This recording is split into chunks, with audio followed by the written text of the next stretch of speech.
Hello everyone, this is Shlok, and if you're someone who has talked about consulting anywhere in your application, or you're going to mention it in your MBA, or you're someone who's just interested in the world of consulting and business strategy, this video is going to help you know the fundamentals. We're also going to understand what kind of projects do consultants work on, what are the basic strategy frameworks such as the SWOT and PESTLE analysis, and then we move on to some lesser known frameworks such as BCG Matrix, Porter's 5 forces model, and finally we understand how to approach guesstimates. With that said, let's get started. The first aspect that I want to touch upon is what are the kind of problems that are solved by consultants, especially management and strategy consultants.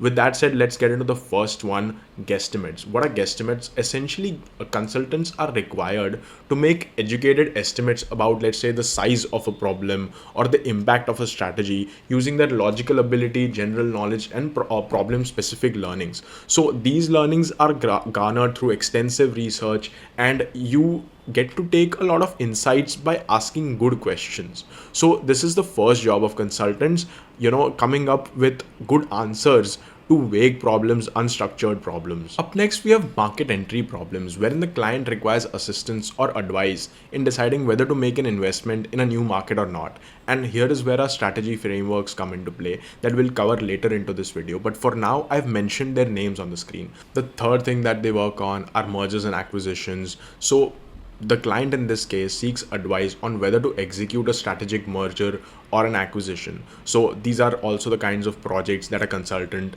needs to address. Now let's look at strategy frameworks 101, starting with one of our favorites and one of the most simplest frameworks, the SWOT analysis. And we'll also be taking a few examples. So we all know it as strengths, weaknesses, opportunities, and threats. But what exactly do each of these terms mean in the business or strategy consulting world? Let's look at the first one, which is strengths are essentially things that your company does well. These are qualities that separate you from your competitors, and these are the things that are internal factors of the company. So let's say you're a specialty chemicals manufacturing company. So that particular formula of manufacturing that chemical is something that is your USP and something that is really difficult to crack. So that becomes your strength. Let's move on to weaknesses. These are essentially the opposite. These are internal factors, but they are negative. Basically, things that you are worse off compared to your competitors. So this could be something like client concentration or geographic concentration. For example, if a big chunk of your revenue comes from one particular client or from one particular geographic location, this sort of becomes a weakness. Moving on to what are threats and opportunities. These are factors that are external to the organization, and they are related to the industry as a whole. An example of an opportunity could be the solar panels industry, where there is huge government support and a growing consumer demand, which basically can only mean good things for the companies in this sector. Threats, on the other hand, are again external factors but negative in nature. For example, the earlier example, a risk of competition could be a threat as well in the solar power industry, because this could mean there is more competition and lower profits. Let's take another interesting example. Let's say you're a media management company that is managing internet sensations like Samay Raina or Ranveer Alabadia, and your company is always at a risk or a threat of something going wrong due to the edgy and unscripted nature of their conversations. So yet another threat to be mindful of. So as I said, that threat is something that is outside your organization. It is part and parcel of you working in this particular industry. Let's take a look at the next one. Let's take a fairly lesser known framework next to keep things interesting. Let's take a look at the BCG Matrix. Now this is one of my favorite frameworks because it has rather interesting names for its classification. Let's see how the classification works. So we make a box and there are two axes, one where the market growth rate is indicated and the other where the market share of the product is indicated. Now if your product has a large market share, so in this particular matrix that we have created, if it has a large market share, so somewhere in the left portion of our matrix, and the industry is also mature. By that I mean that the market growth is low. So in that particular case, the product that you're dealing with here is a cash cow. Now why is it a cash cow? It is a cash cow because it is making money for your business and there isn't a requirement of a lot of capital investment in this particular industry because there isn't any hope of any particular growth. So that's a little bit about the cash cow. And let's take an example of this. Let's say you're Meta, and Facebook is essentially their cash cow because they've expanded to so many users that there aren't any more users left to acquire. So Facebook makes a lot of money for them, and they don't even need to reinvest into that particular project in order to keep making money out of it. So these are your cash cows. Let's look at the stars product category, and these are products that have a high market share in a growing industry. These are places where you should invest the excess cash flow that your cash cows have generated in order to stay relevant and keep unlocking new engines for the firm's growth. For example, Meta. Let's take again the case of Meta. Instagram and WhatsApp are their stars because they can be further developed using, let's say, there can be reels, there could be further business integration into these two platforms in order to create even more revenue for the Meta company. Let's look at the next one, which are question marks. These are products with a small market share in a growing market and requires focus and resources, and it is not sure whether these investments would reap long-term rewards or not. Now, should you invest here? Yes, but keep your priority on the stars, and with more funds, if you have even more funds after investing into your stars, you should invest in the question marks territory. Coming back to the Meta, you already know which segment I'm talking about. Please comment down below in the comment section. With that said, let's move on to dogs. Now, these are products with a small market share in a mature industry. There is little prospect for gain. In my opinion, the Threads app is a dog for Meta because there isn't a lot of market share for them, and it has already been captured by Twitter, and there isn't a lot of growth opportunity expected also in this particular sector. So despite a strong launch, user engagement dropped, and after the initial hype, they do not have many active users. So that's one aspect. So in one line, what is the BCG Matrix overall telling the businesses? The BCG Matrix helps businesses decide whether to invest, maintain, or divest by categorizing products and businesses into 4 quadrants based on their market share and market growth rate. So that is a little bit about this one. Let's jump into the next one, the PESTLE framework, fairly well-known framework. And what does the framework do? This helps businesses or consultants assess external factors that may impact a particular industry. Let's look into the components of the PESTLE analysis, which is also what the acronym is all about. So the first one is the political factors.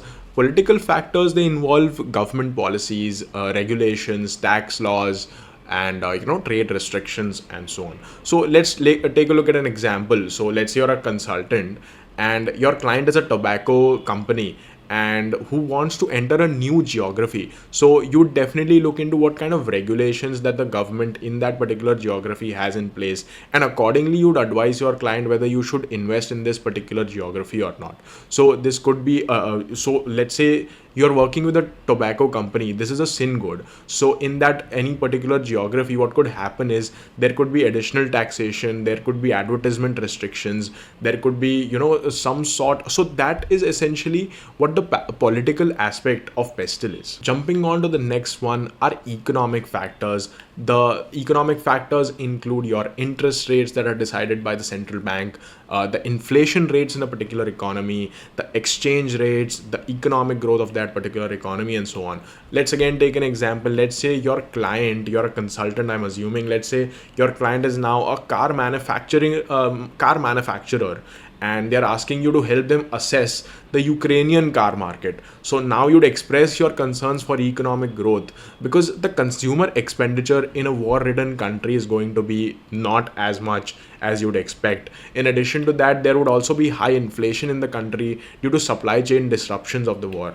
So these are the kind of economic factors that you should be aware of when you are analyzing any particular industry. Let's take a look at social factors in the PESTLE analysis. What do your social factors include? These factors include your cultural trends, demographics. Demographics essentially means the characteristics or features of a particular population. That is, what is the sex ratio, what is the kind of age distribution of the population. That is something about demographics. Then you have consumer behavior, you have lifestyle choices of that particular population. All this comes under the social factors. Let's take a quick example. Let's say McDonald's is your client and they ask you that they want to make it big in Japan, and let's, for the sake of this example, assume from the fact that McDonald's is already not active in Japan. So if you are their consultant, you'd highlight the fact that Japan has a population that is declining, and even the population is an aging population. So this necessarily is not the kind of market that a fast food company is potentially looking for. And you'd also highlight the obesity matrix. Japan has a very low obesity rate, and the reason for that is cultural emphasis on healthy eating habits. So if McDonald's comes to you and they say that we are really adamant in order to make it big in this market, then you can tell them that because of all these factors, McDonald's would need to spend a lot more in order to make the consumers more receptive to the idea of having fast food. So that is how social factors in the PESTLE analysis work. Let's take another example: technological factors in the PESTLE analysis. What are the components of this particular overall sub segment? What is the kind of technological innovation that has been happening in the economy? That is one aspect of it. Then what level of automation has been achieved in this economy? What is the level of research and development that is being conducted? Then those are some of the components of these technological factors. Let's take another absurd example so that we definitely remember it. Let's say TSMC, the Taiwan chip manufacturing company, they come to you and they say that they want to open a factory in, let's say, Pakistan. So what are you going to tell them? You're definitely going to tell them that this country is decades behind when it comes to automation and R&D in technology. And you'd also highlight the fact that you would not find any talented workforce for their highly technical and advanced procedures. Essentially, that is something that should deter them from ever approaching this particular location for their manufacturing endeavors. So these are the kind of technological factors that really determine whether you should enter into a particular market or not. Let's jump into the legal factors. The key features here are your employment laws, intellectual property rights, and safety regulations. Let's again take a quick example. This time it's gonna be surrounding India. So what happens is many times foreign companies, they do not prefer entering into the Indian markets because of a lack of strong intellectual property laws. So what happens is, let's say a foreign company comes in and they have a copyright on a certain product. It is not very easy for them to enforce that copyright. So that is what it means to have weak intellectual property laws. But on the other hand, let's say if a manufacturing company wants to enter into India, they see it as a very positive thing because the labor laws in India are not as strict as some of the developed nations. So these are the kind of factors that come under the legal environment. Last but not the least are your environmental factors: sustainability, climate change, carbon footprint, waste management. All these are gonna be your essentially your components of this particular part. And let's take an example. Adani has recently announced their plans to become a carbon neutral company by the year 2050. So these changes show how the business landscape's environmental consciousness is shifting. So that ends our PESTLE analysis. And essentially, I hope I was able to make it clear that we are looking at an entire industry or a particular geography on the basis of these 6 factors. Let's rush through the next framework, which is the Porter's 5 forces model. And what is it that we must know about this? This essentially is a framework for industry analysis. It is used to check the lucrativeness and the general trend in the industry. And there are mainly 5 components in this particular one. First is the threat of new entrants. How easy or difficult is it for new entrants to come into a particular market? The second one is the bargaining power of suppliers. Now, how much power do your suppliers hold? Are there multiple suppliers in the market or just one supplier? And this is gonna dictate a lot of pricing details for a particular business. Next one is the bargaining power of buyers. How many buyers does your business have? If you have only one buyer, that particular buyer has a lot of impact on your prices. And if you have a lot of buyers, then you can essentially dictate your own pricing. The next one is the threat of substitutes. How many substitutes are there in the market? And how many substitutes do you expect to arrive in the market, and what kind of impact that has on the lucrativeness of this particular industry? That is your 4th point. And then comes the industry rivalry. What are the kind of existing players in the market, and what kind of marketing competition, what kind of price competition, and what kind of, most importantly, what kind of competitiveness is there in the market? Do you need to keep up with the trends?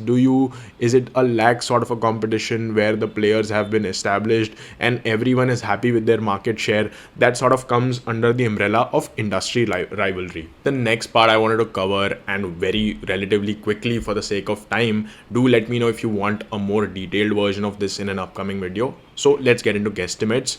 Let's say I give you a particular problem statement that tell me how many insulin shots are sold in Delhi every particular, let's say, week.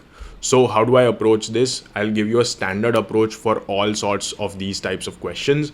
First up, you have to understand that what is the total population of this particular region. So let's say for Delhi, you estimate the population to be somewhere around 2 crores. So you take that, then you estimate what kind of what are the number of people who have diabetes. Then you subsegment them into the number of people who have type 1 and type 2 diabetes. Then you talk about the number of shots that each person would need per day, and after doing all of that calculation, you sort of arrive at your particular answer. Sorry, I'm rushing through this, but this is more or less the approach for all kinds of guesstimate questions. Now, what is it that's being tested? The first thing is your thought flow is what is being tested. The interviewers want to understand that can you approach a problem that you have absolutely no idea about and still come up with some sort of logical reasoning. So that is something that is being tested. Do let me know if I should dive deep into this in an upcoming video. Alright, so that's a little bit from my side. I hope you got to learn something from this video, and these videos take up a lot of time and effort to make. So if you could please subscribe, that could mean a lot to me. So with that said, that's a little bit from my side, and bye bye.